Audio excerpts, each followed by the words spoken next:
Halo semuanya, kami dari kelompok bab 9 mata kuliah pemasaran dari Fakultas Ekonomi dan Bisnis Universitas Mula Warman dengan dosen pengampu Ibu Asnawati SEMM. Jadi di sini kami akan mempresentasikan materi kami dengan judul menciptakan ekuitas merek. Baik, sebelum masuk ke materi, saya akan memperkenalkan anggota tim terlebih dahulu. Yang pertama itu ada saya sendiri, Niputu Fidanasari. Lalu yang kedua itu ada Adelia Nuraski. Yang ketiga ada Dwi Mawilidaini Raisya. Dan yang keempat ada Bunga Nadia Nur Puspita. Jadi yang pertama saya akan menjelaskan apakah ekuitas merek itu. Dari merek dulu. Merek adalah produk atau jasa yang dimensinya mendiferensiasikan merek tersebut dengan beberapa cara dari produk atau jasa lainnya yang dirancang untuk memuaskan kebutuhan yang sama. Perbedaan ini bisa bersifat fungsional, rasional, atau nyata berhubungannya dengan kinerja produk dari merek. Jadi ekuitas merek merujuk pada nilai dan citra yang terkait dengan suatu merek dalam persepsi konsumen. Oke, selanjutnya itu ada peran merek. Jadi fungsi pertama bagi perusahaan yaitu merek menyederhanakan penanganan atau penelusuran produk. Merek membantu mengatur catatan, persediaan, dan catatan akuntansi. Merek juga menawarkan perlindungan hukum kepada perusahaan untuk fitur-fitur atau aspek unik produk. Selanjutnya ada ruang lingkup penetapan merek. Penetapan merek atau branding adalah memberikan kekuatan merek kepada produk dan jasa.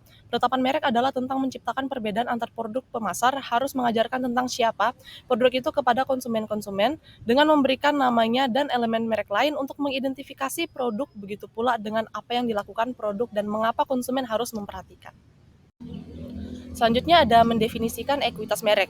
Jadi ekuitas merek atau brand equity adalah nilai tambah yang diberikan pada produk dan jasa. Ekuitas merek dapat tercermin dalam cara konsumen berpikir, merasa, dan bertindak dalam hubungannya dengan merek, dan juga harga pangsa pasar dan profitabilitas yang diberikan merek bagi perusahaan.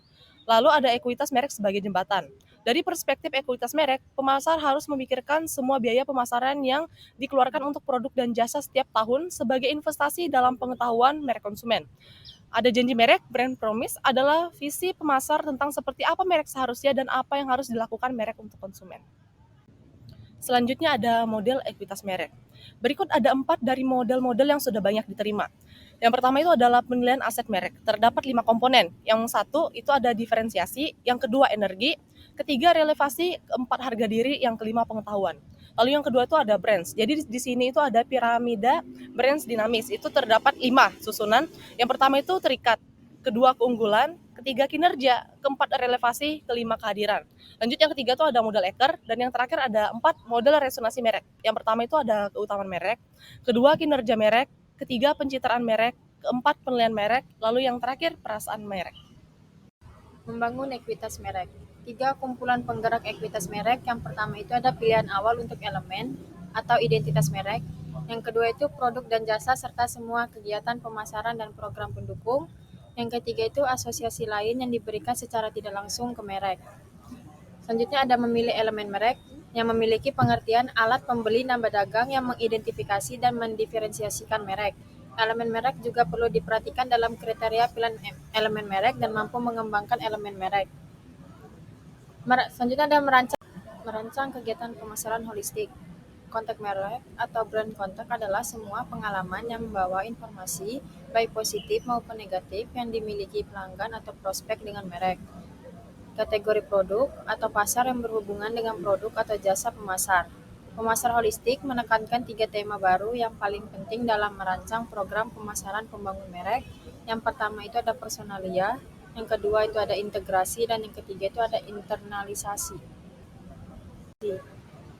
Mengangkat asosiasi sekunder. Asosiasi merek sekunder ini dapat menghubungkan merek dengan sumber-sumber seperti perusahaan itu sendiri melalui strategi penetapan merek dengan negara atau wilayah geografis lain, melalui identifikasi asal produk, dan dengan saluran distribusi melalui strategi saluran. Begitu pula dengan merek lainnya yang melalui bahan atau pemerekan bersama, karakter melalui lisensi, juru bicara melalui pensponsoran acara olahraga atau budaya, melalui kegiatan sponsor atau beberapa sumber pihak ketiga lain yang melalui penghargaan atau ulasan. Mengukur ekuitas merek dan penilaian merek. Mengukur ekuitas merek, yang dimana kekuatan merek terletak dalam pikiran konsumen dan cara untuk merek mengubah respon konsumen terhadap pemasaran. Terdapat 2 pendekatan dasar untuk mengukur ekuitas merek. Yang pertama itu ada pendekatan tidak langsung, yang kedua itu ada pendekatan langsung. Yang terakhir itu ada penilaian merek. Pemasar harus dapat membedakan antara ekuitas merek dengan penilaian merek atau brand valuation yang memiliki arti pekerjaan yang memperkirakan nilai keuangan total dari merek. Selanjutnya ada mengelola elemen merek, di mana yang pertama ada penguatan merek, yaitu ekuitas merek diperkuat oleh tindakan pemasaran yang secara konsisten menyampaikan arti suatu merek dalam hal yang pertama produk apa yang direpresentasikan oleh merek, apa manfaat yang diberikan, dan kebutuhan apa yang dipenuhi. Yang kedua ada bagaimana merek membuat produk menjadi unggul, di mana asosiasi merek yang kuat, disukai, dan unik harus berada pada pikiran konsumen. Selanjutnya ada revitalisasi merek. Hal pertama yang dilakukan adalah dengan memahami sumber-sumber apa dari ekuitas merek yang dapat digunakan sebagai langkah awal, dapat berkaitan dengan mempertimbangkan untuk menciptakan positioning terbaru ataupun positioning yang lama. Kadang program pemasaran aktual menjadi sumber masalah karena program itu gagal untuk menghantarkan janji merek, sehingga strategi kembali seperti semula akan dilakukan. Selanjutnya ada merencanakan strategi penetapan merek. Strategi penetapan merek atau branding strategi perusahaan mencerminkan jumlah dan jenis baik elemen merek maupun unik yang diterapkan perusahaan pada produk yang dijualnya. Perusahaan mempunyai 3 pilihan utama ketika perusahaan memperkenalkan sebuah produk baru, yaitu yang pertama, perusahaan dapat mengembangkan elemen baru untuk produk baru. Yang kedua, perusahaan dapat menerapkan beberapa elemen merek yang sudah ada. Yang ketiga, perusahaan dapat menggunakan kombinasi elemen merek baru yang ada. Selanjutnya ada perluasan merek atau brand extension, di mana kelebihannya yang pertama meningkatkan peluang keberhasilan produk, yang kedua efek umpan balik positif. Kekurangannya yang pertama nama merek tidak menjadi penghalang teridentifikasi pada produk apapun, yang kedua integritas dan persaingan merek yang dipertanyakan, ketiga membingungkan dan mungkin bahkan mengecewakan konsumen, serta yang keempat menghancurkan citra merek induk dalam proses. Portofolio merek. Pemasar sering memerlukan berbagai merek untuk mengejar berbagai segmen ini. Beberapa alasan lain